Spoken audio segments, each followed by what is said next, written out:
अस्सलाम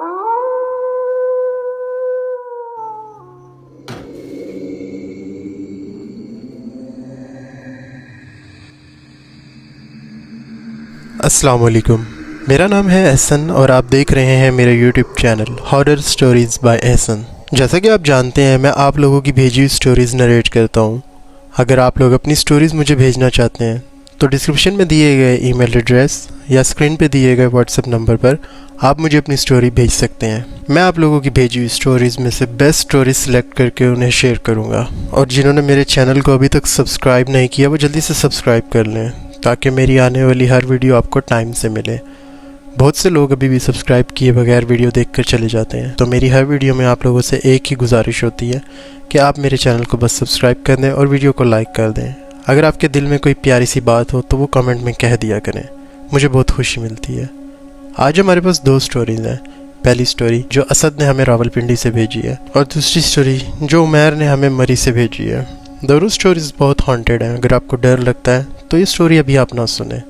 अगर आप लोग सुनने की हिम्मत रखते हैं तो लाइट्स ऑफ करके हैंड फ्री लगाकर आंखें बंद करके स्टोरी को सुनिएगा, क्योंकि शायद ये स्टोरीज़ आपको थोड़ा बहुत इमेजिनेशन में ले जाएं और आपको ऐसा फील होगा जैसे आपके सामने ये हकीकत हो। बढ़ते हैं अपनी आज की पहली स्टोरी की तरफ। अस्सलाम वालेकुम।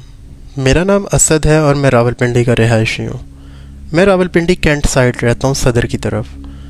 हमारा एरिया आसपास आर्मी से घिरा हुआ है। आप यकीन करें हसन भाई कि ये ऐसी जगह है जहाँ पे सिर्फ रात को आर्मी होती है, दिन को आर्मी होती है और सुबह में भी आर्मी होती है।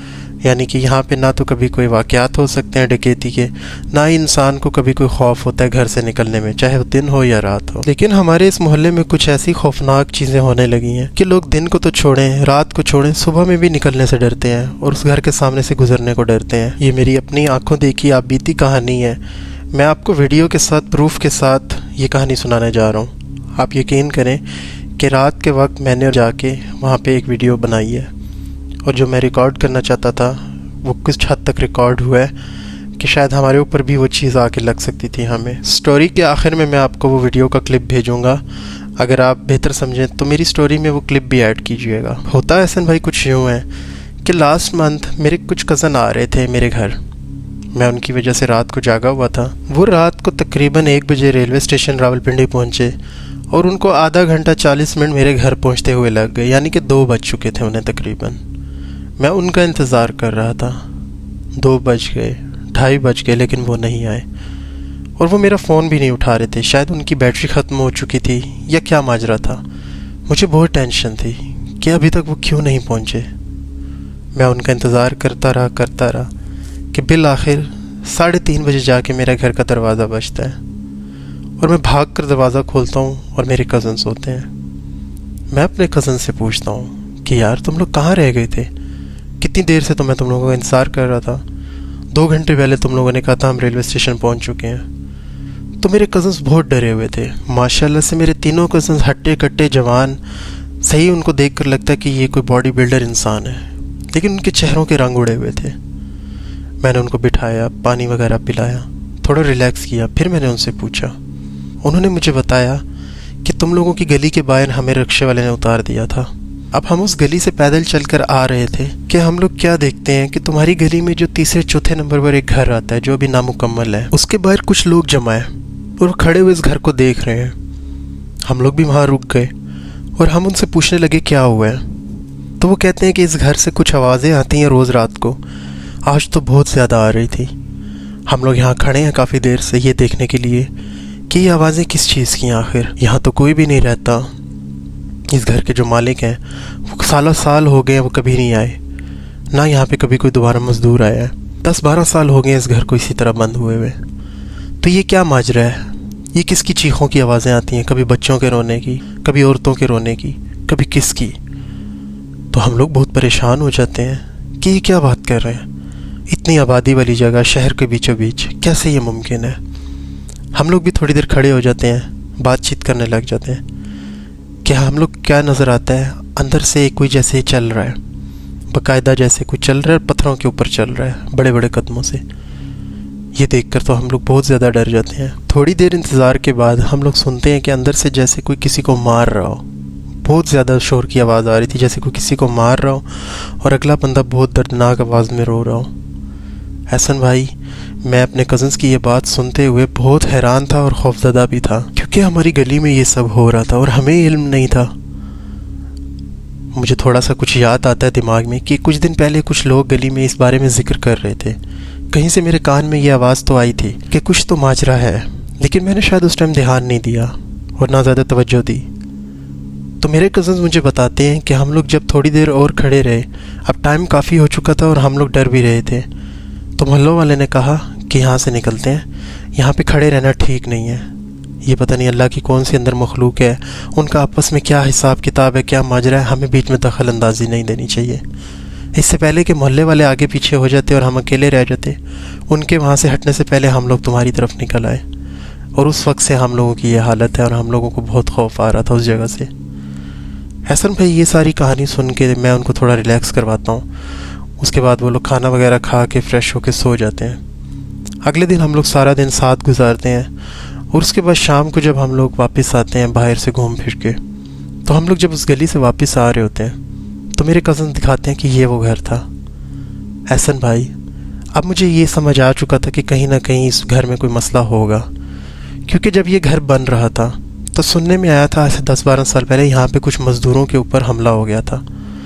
कुछ मज़दूर यहाँ पे काम कर रहे थे, उनके ऊपर खुद ब खुद ईंटें गिरती थी आके, उन्हें खुद ब खुद लकड़ियाँ फट्टे वगैरह लगते थे और सामान अपनी जगह से खुद हिल के आगे पीछे हो जाता था। लेकिन हम लोग इस चीज़ को मजाक समझते थे, क्योंकि मोहल्ले के बीचों बीच, आबादी के बीचों बीच ऐसा कैसे मुमकिन हो सकता है। मुझे थोड़ा बहुत जब याद आ जाता है तो मैं कहीं ना कहीं इस ख्याल में भी पड़ जाता हूँ कि हम लोग जब यहाँ पे क्रिकेट खेलते थे तो कई दफ़ा हमारी बॉल भी इधर आती थी और मैं खुद भी कई दफ़ा बॉल उठाने यहाँ आया था। लेकिन तब तो मेरे साथ कुछ ऐसा नहीं हुआ था, तब तो इस घर का दरवाज़ा भी नहीं था।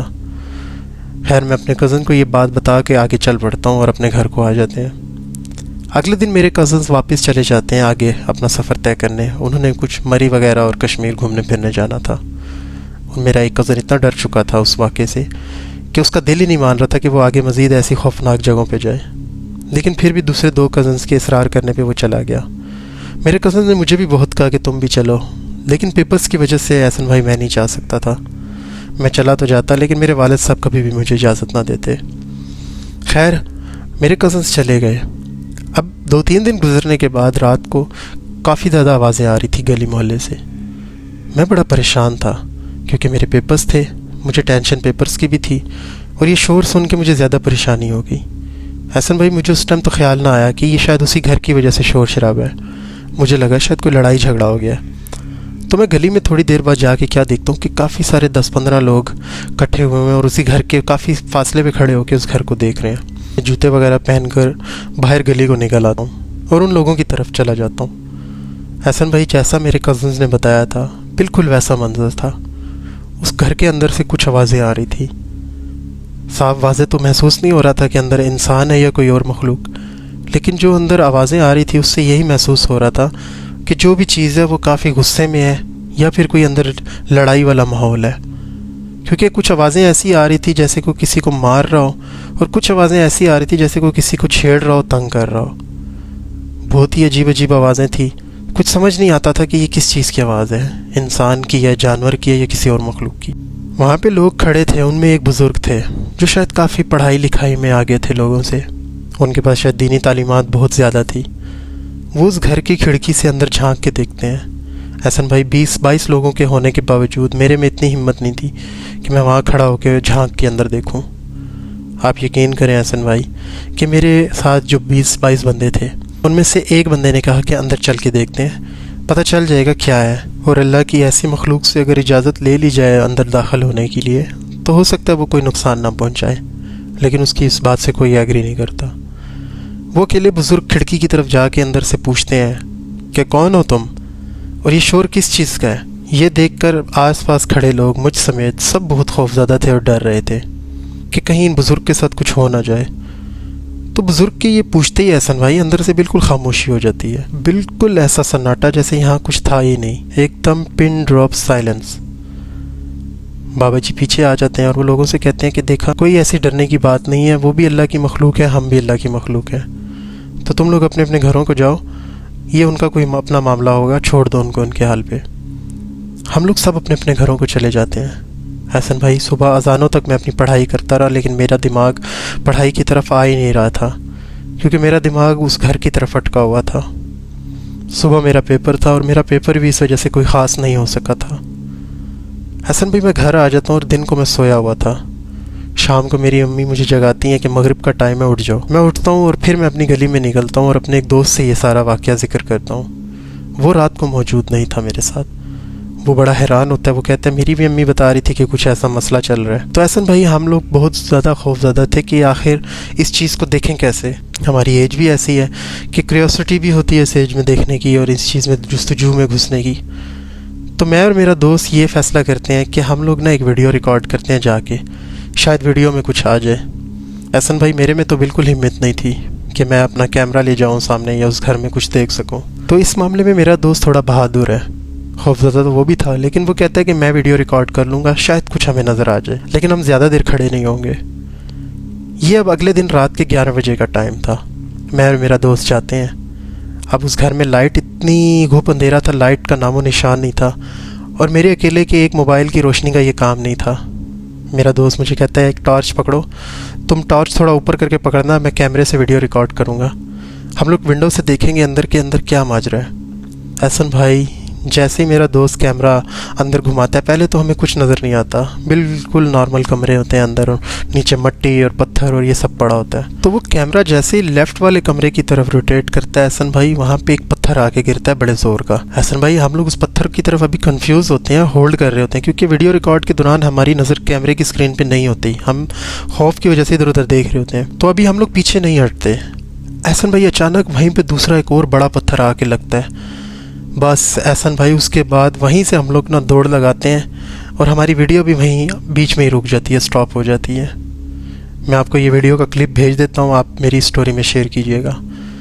एहसन भाई, अभी तक उस घर के मामलात ऐसे ही चल रहे हैं, और ये जो वीडियो मैंने आपको भेजी है, ये वीडियो मैंने संभाल के रखी हुई थी आपको भेजने के लिए, लेकिन आपका बीच में शायद चैनल रुक गया था, तो मुझे लगा आपने काम छोड़ दिया है। अभी लास्ट वीक आपकी जब फर्स्ट स्टोरी दोबारा से आई है, तो मुझे लगा कि मुझे भी आपको अपनी स्टोरी शेयर करनी चाहिए। तो ये मेरी एक स्टोरी है, अगर आप जब भी चाहें तो आके ये इस जगह को विज़िट भी कर लें, शायद आपको कुछ मिल जाए। मैं आपको स्टोरी शेयर कर रहा हूँ, आप वो स्टोरी में वीडियो भी ऐड कर दें। बहुत शुक्रिया, जज़ाकल्लाह। बहुत शुक्रिया असद, आपने अपनी स्टोरी शेयर की। स्टोरी के आखिर में मैं आपका क्लिप ज़रूर शेयर करूँगा। बढ़ते हैं अपनी आज की दूसरी स्टोरी की तरफ। अस्सलाम वालेकुम, मेरा नाम उमैर है और मैं लाहौर का रहने वाला हूँ। इस वक्त तो मैं लंदन आ चुका हूँ, लेकिन ये बात आज से 4 साल पहले की है, जब मैं कॉलेज में होता था। एहसन भाई, जनवरी का ये महीना था और मैंने अपने दोस्तों के साथ एक ट्रिप प्लान किया। कोई कश्मीर का कह रहा था, कोई गिलगित बल्तिस्तान का कह रहा था, लेकिन मेरे एक दोस्त ने कहा कि क्यों इतना ज़्यादा पैसे ज़ाया करना, हम लोग जाके मरी से घूम फिर आते हैं और वापस आके हम लोग कुछ कराची वगैरह का भी एक टूर कर लेंगे उन्हीं पैसों में। तो ये बात मेरे दोस्तों को अच्छी लगी कि इस बजट में हम लोग मरी वगैरह भी घूम आएंगे और कराची वगैरह भी घूम आएंगे। हम लोग मरी का 3 दिन का टूर प्लान करते हैं। गाड़ी हमारी अपनी होती है, सब में इक्वली पैसे बंटते हैं और हम लोग निकल पड़ते हैं। हम लोग इस्लामाबाद पहुंचते हैं शाम को। वहाँ पे खाना वगैरह खा के अब हम लोगों ने मरी जाना था। एहसन भाई, हमारे ट्रिप्स ऐसे ही होते थे, कोई प्लानिंग नहीं होती थी, कोई बुकिंग नहीं होती थी, बस एकदम से ख्याल आया, एक दूसरे से शेयर किया और बस निकल पड़ो। हम लोग मरी पहुंच चुके थे, रात को 10-11 बज गए थे। सख्त सर्दियां थी एहसन भाई, ऑफ सीज़न था और बर्फ़बारी इतनी ज़्यादा थी कि वहाँ पे हमें कोई होटल नहीं मिल रहा था। आखिरकार हम लोग नथिया गली से आगे चले जाते हैं। मुझे इस जगह का नाम तो नहीं याद, लेकिन वो एक गांव नुमा एक जगह थी, लेकिन वहाँ पे बड़े प्यारे प्यारे लकड़ी के कॉटेज बने हुए थे। छोटे छोटे वुडन कॉटेज को देखकर हमें 1980s की वाइब्स आ रही थी और हम लोग डिसाइड करते हैं कि ये जगह ठीक है। एहसन भाई, वहाँ पे एक मुलाजिम था जिसने हमें वो कॉटेज दे दिए। वो कहता है कि सर्दियों में यहाँ कोई नहीं आता और मेरा काम भी यहाँ पे सिर्फ साफ़ सफाई और बर्फ़बारी हटाना और यहाँ की रेनोवेशन वगैरह करवाना, बस इसी वजह से मैं यहाँ पे हूँ। कोई मजबूरी में आ जाए तो उसे रूम देने की इजाज़त अथॉरिटी मेरे पास है। वो बंदा हमें रूम दे देता है। रात को हम लोग लेट जाते हैं, गपशप लगाते हैं और वो हमें कह जाता है कि मैं पास में ही रहता हूँ और मैं यहाँ से रात को चला जाऊँगा और सुबह सुबह मैं जल्दी से आ जाऊँगा। आप लोगों ने जो नाश्ता करना हुआ तो मुझे बता दीजिएगा।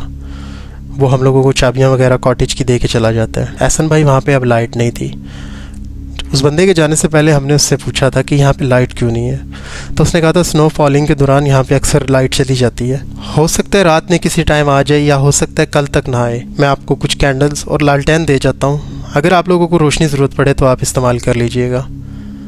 खैर वो ये सब कह के चला जाता है। अब हम लोगों ने अपने मोबाइल चार्ज करने थे जो कि हमने पावर बैंक पे लगा दिए और आपस में गपशप शुरू कर दी। एहसन भाई, उस माहौल को देखते हुए हम लोगों ने बहुत इन्जॉय करने का सोचा।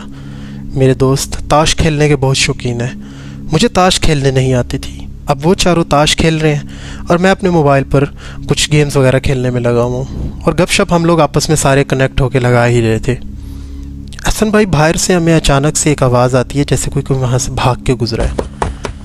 तो हम लोगों ने सोचा कि हो सकता है कोई यहाँ से गुजरा हुआ आसपास का कोई रिहायशी होगा, क्योंकि आसपास घर भी थे। बिल्कुल नज़दीक तो कोई घर नहीं था, लेकिन दूर दराज हमें लाइटें रोशनी वगैरह नज़र आ रही थी। तो हम लोग अपनी वापस गैदरिंग में लग पड़ते हैं, अपने हंसी मजाक में, फ़न में, कि थोड़ी देर बाद अचानक फिर से हमें वैसे ही भागने की आवाज़ आती है। अब की बार मेरा एक दोस्त कहता है कि बाहर कौन है, कहीं वो बंदा फिर से तो नहीं आ गया। अब हमें चाय की बहुत तलब हो रही थी, तो मेरा एक दोस्त उठ के दरवाज़ा खोल कर देखता है तो बाहर कोई भी नहीं होता। तो मेरा दोस्त कहता है कि चलो फिर से कोई आया तो उसको चाय का कह देंगे। अब वो वापस आके बैठा। एहसन भाई, थोड़ी देर बाद फिर वहाँ से कुछ लड़कियों की बोलने की आवाज़ आई है, जैसे कि कोई बात कर रहा है। 3-4 औरतें या 5 औरतें या इससे भी शायद जाहिद कोई आपस में कोई बातें कर रही हैं। हम लोग बड़ा हैरान होते हैं कि ये कैसी आवाज़ है और ये क्या, किस ज़ुबान में बात की जा रही है।